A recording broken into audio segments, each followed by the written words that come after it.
Hola a todos y bienvenidos a un nuevo vídeo. En esta ocasión vamos a hablar de Scala RX. Scala RX es una librería experimental de propagación de cambios para Scala.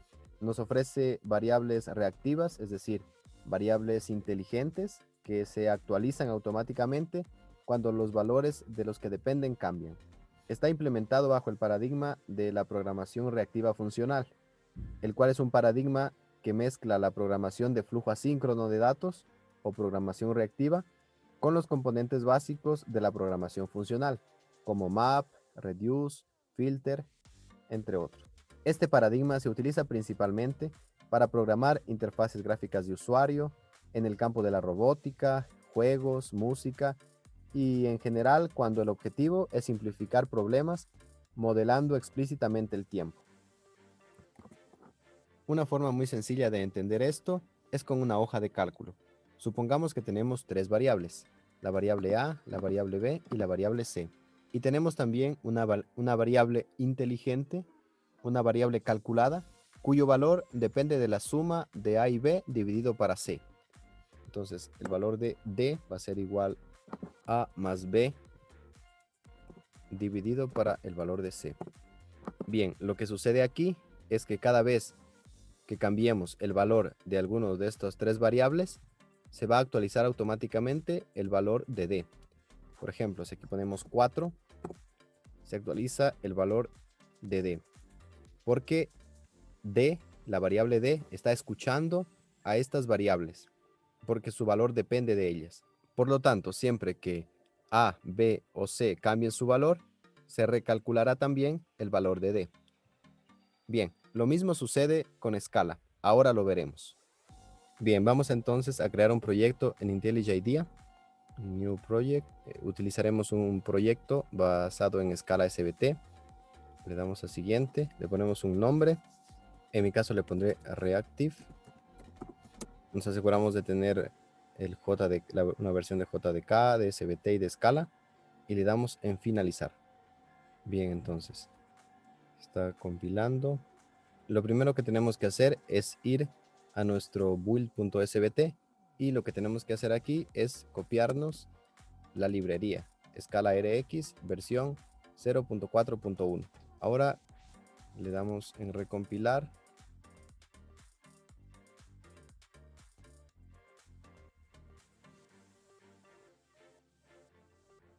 Listo. Ahora vamos a crear un Scala worksheet donde haremos los ejercicios en este video.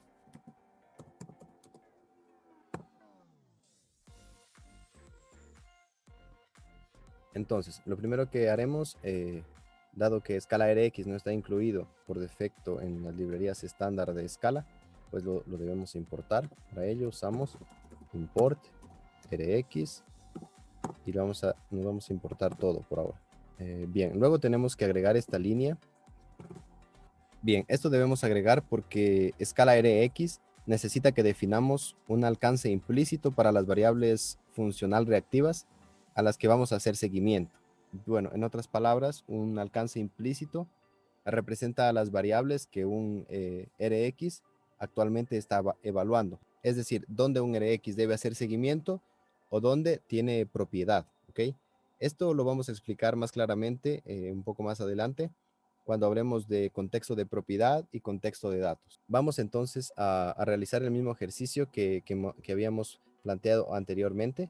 Ok, estas eran las tres variables que teníamos anteriormente, A, B y C. Y luego teníamos otra variable que era D, que era reactiva, ¿no? En este caso utilizaremos RX y esta es igual a A más B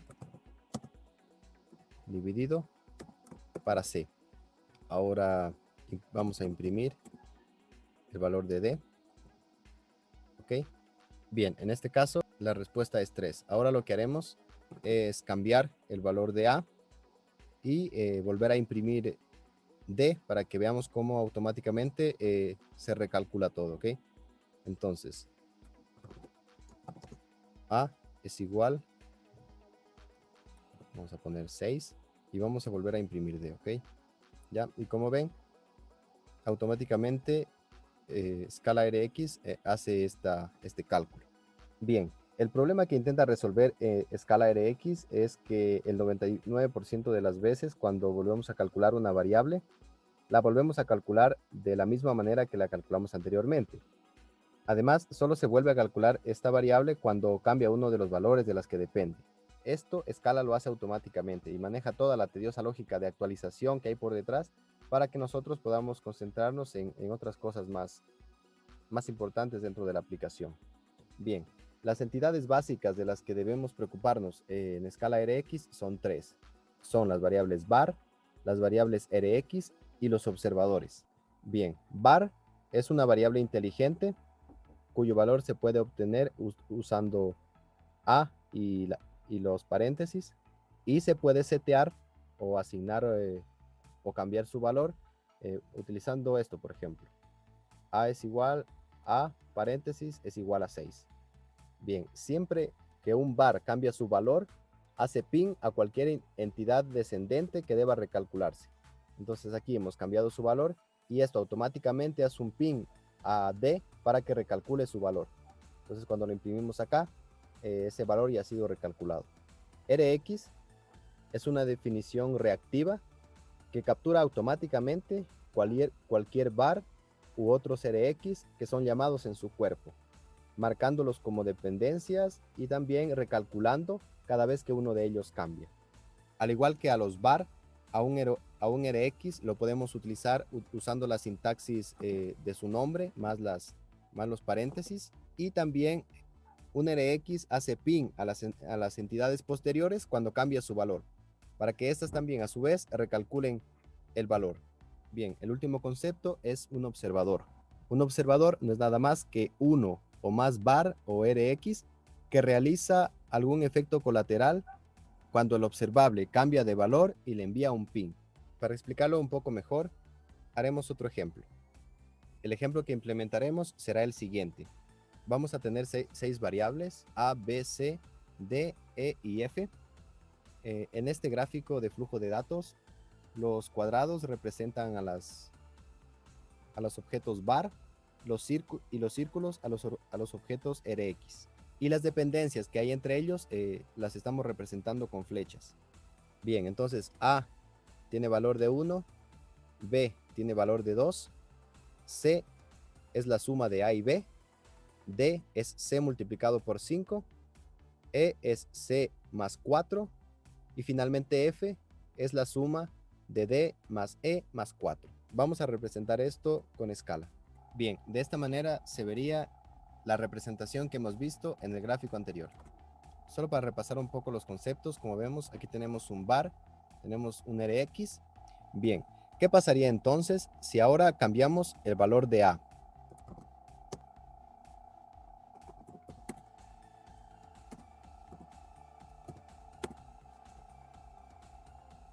Como hemos dicho antes, los cambios se propagan desde A hacia las demás variables inteligentes que están escuchando a las anteriores. Al modificar el valor de A, lo que pasa es que los cambios se propagan a través del flujo de datos. Vamos a verlo de una forma más gráfica. Lo que hemos hecho es cambiar A a 3, entonces hemos modificado este var. Luego, como hemos modificado este var, lo que pasa es que automáticamente se modifica también C, y como hemos modificado C, automáticamente se modifica D, se modifica E también, como es porque hemos cambiado C, y como hemos cambiado D y E, se modifica también F. Entonces, así es como funciona escala RX. Como podemos ver, los cambios se propagan a través del gráfico de flujo de datos en ondas. Cada actualización de un var desencadena una propagación que empuja los cambios de ese var a cualquier RX que dependa directa o indirectamente de ese valor. Entonces, A sabemos que indirectamente afecta a F. ¿Por qué? Porque F depende de D, que depende de C, que depende de A. ¿Ok? Bien, vamos ahora a hablar un poco más acerca de los observadores.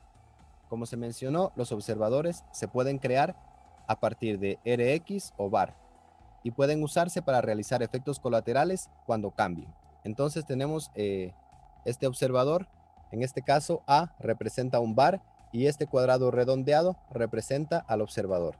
Entonces, este observador estará atento de si A modifica su valor para actualizarse automáticamente. Vamos a verlo en el código. El observador que hemos visto de forma gráfica anteriormente, en código se vería de la siguiente manera. Tenemos A, que es un de tipo var, luego tenemos un contador y tenemos O, que es nuestro observable. Entonces, si ejecutamos eso, vemos que tenemos ahora mismo el valor del contador en 1. Si cambiamos el valor de A, nuestro observador lo que hará es actualizar el valor de count. En este caso, el efecto colateral que queremos conseguir es actualizar el valor de count. Este es nuestro efecto colateral. Para eso utilizamos el método trigger que nos ofrece escala RX. Entonces, si cambiamos el valor de A, lo que pasará es que nuestro observador verá el cambio y actualizará automáticamente el contador.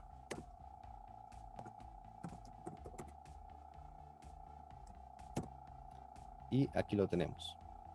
Al igual que la vez anterior, este observador, al notar que hay un cambio en A, va a realizar el efecto colateral de cambiar este valor, el valor de count, cuando escuche que hay un cambio en A. Cuando note que hay un cambio en A, siempre estará escuchando a A. Cuando este cambie, pues actualizará el valor count. Bien, es importante aclarar que el cuerpo de un RX debe estar libre de efectos colaterales, ya que pueden ejecutarse más de una vez por propagación. Para esto se utilizan los observadores. Se debe usar un observador para realizar los efectos colaterales. De este modo, se garantiza que se ejecutarán solo una vez por propagación después de que los valores de todas las RX se hayan estabilizado. Scala RX proporciona también la función forEach, que proporciona una forma alternativa para crear un observador a partir de un RX. Vamos a verlo. De la siguiente manera. forEach recibe como parámetro una función sin nombre. Entonces, para cada actualización de A, recibirá el valor como parámetro y hará el efecto colateral de sumar 1 a ese valor y asignárselo a la variable count. Una cosa importante a tener en cuenta es que el cuerpo de los observadores se ejecuta una vez inicialmente cuando se declara. Es decir, cuando yo lo estoy declarando aquí, el compilador al pasar por esa línea ya ejecuta al observador y lo inicializa. Esto coincide con la forma en que cada RX se calcula una vez cuando se declara inicialmente, pero puede darse el caso de que necesitemos un observador que se active por primera vez solo cuando cambie el RX al que está escuchando, por ejemplo.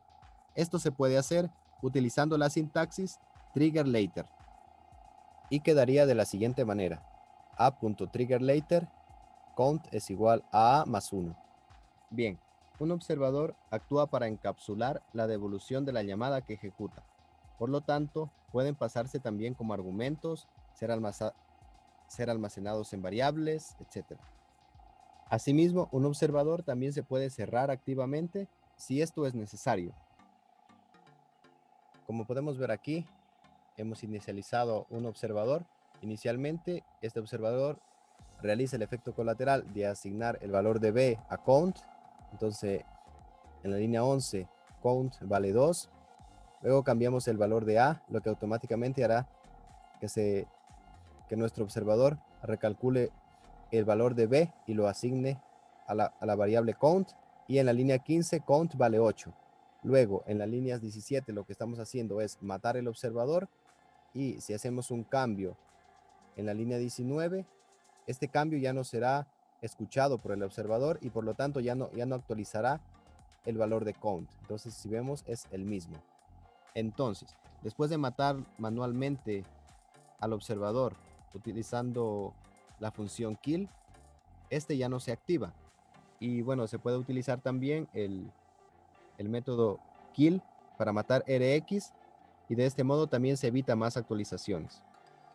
Bien, en conclusión, Scala RX gira en torno a la construcción de flujos de datos que mantienen las cosas sincronizadas automáticamente, con las que se puede interactuar fácilmente desde un código imperativo externo. Esto implica que tenemos que usar var como entradas al flujo de datos en el mundo imperativo, Rx como los nodos intermedios en los flujos de datos y observadores como la salida del flujo de datos de vuelta al mundo imperativo. Bien, y eso ha sido todo por este vídeo. No olviden que si tienen dudas, estoy a la orden para ayudarles. Muchas gracias.